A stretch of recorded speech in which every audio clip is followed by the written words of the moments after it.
ஒரு வயசானவர் தூங்கி எழுந்திருச்சு பார்க்கும்போது அவரோட வீட்ல எல்லா சாப்பாடும் அப்படியே ரெடியா இருக்கு. இவர் ரொம்பவே ஷாக் ஆகி, என்னடா இது, நம்ம சமைக்கவே இல்ல, சாப்பாடெல்லாம் எப்படி தானா ரெடி ஆகும் அப்படின்ற மாதிரி ரொம்பவே ஷாக் ஆறாரு.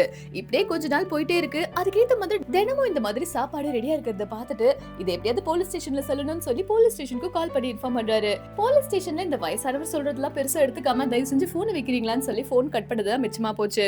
ஒரு நாள் இவரும் வெளியே போயிருந்த சமயத்துல திடீர்னு வீட்டுக்கு வரும்போது பக்கத்து வீட்டுல இருந்த ஒரு வயசான லேடி இவரோட வீட்டுல இருக்கிறத பார்த்துட்டு, நீதான் அந்த சாப்பாடு செய்யற திருடியா அப்படின்ற மாதிரி கையும் களவா பிடிச்சது மட்டும் இல்லாம அந்த வயசான லேடிய அப்படியே போலீஸ் ஸ்டேஷனுக்கு இழுத்துட்டு போறாரு.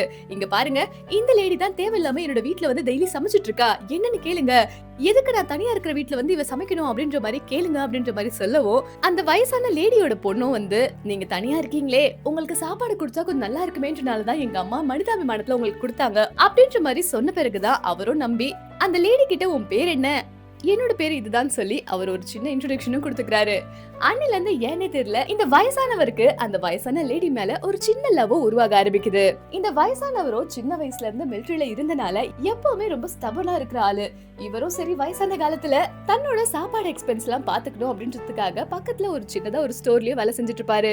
ஆனா அவரோட வேலையில எப்பவுமே கண்ணும் கருத்துமாவே இருப்பாரு. ஏதாவது ஒரு விஷயம் இந்த ஸ்டோரோட ஓனர் பண்ணாலுமே தைரியமா அந்த ஸ்டோரோட ஓனரையே போய் தட்டி கேட்பாரு.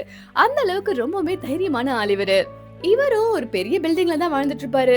ஆனா திடீர்னு அந்த பில்டிங்கை இடிச்சிட்டு அங்க இருக்கிற மக்களுக்கு எல்லாம் காசு கொடுக்க போறாங்கன்னு சொல்லவும் எல்லாருமே ரொம்ப சந்தோஷமா இருக்காங்க.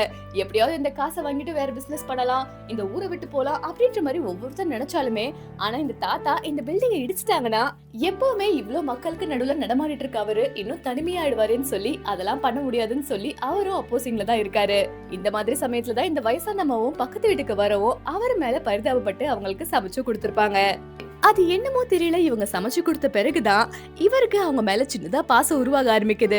அந்த வயசான பாட்டியோ தன்னோட பொண்ணு கூட சேர்ந்து ஒரு ஃப்ளவர் ஷாப்ல வேலை செஞ்சுட்டு இருப்பாங்க.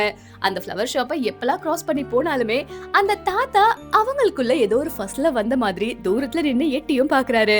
இத பார்த்தா அங்க இருந்து சின்ன பசங்களா சேர்ந்து, எதுக்காக நேரா நீங்க வந்து ஃப்ளவர் ஷாப்க்கு வந்திருக்கீங்க, சரியே இல்லையே நீங்க அப்படின்ற மாதிரி பயங்கரமா கலாச்சாலுமே இவரோட மனசுல அந்த வயசான பாட்டிக்கு கொஞ்சம் கொஞ்சமா கொஞ்சம் இடமும் கொடுக்க ஆரம்பிக்கிறாரு. உண்மையான காதல் அப்படின்றது எந்த வயசுல வந்தாலும் தப்பில்ல தானே.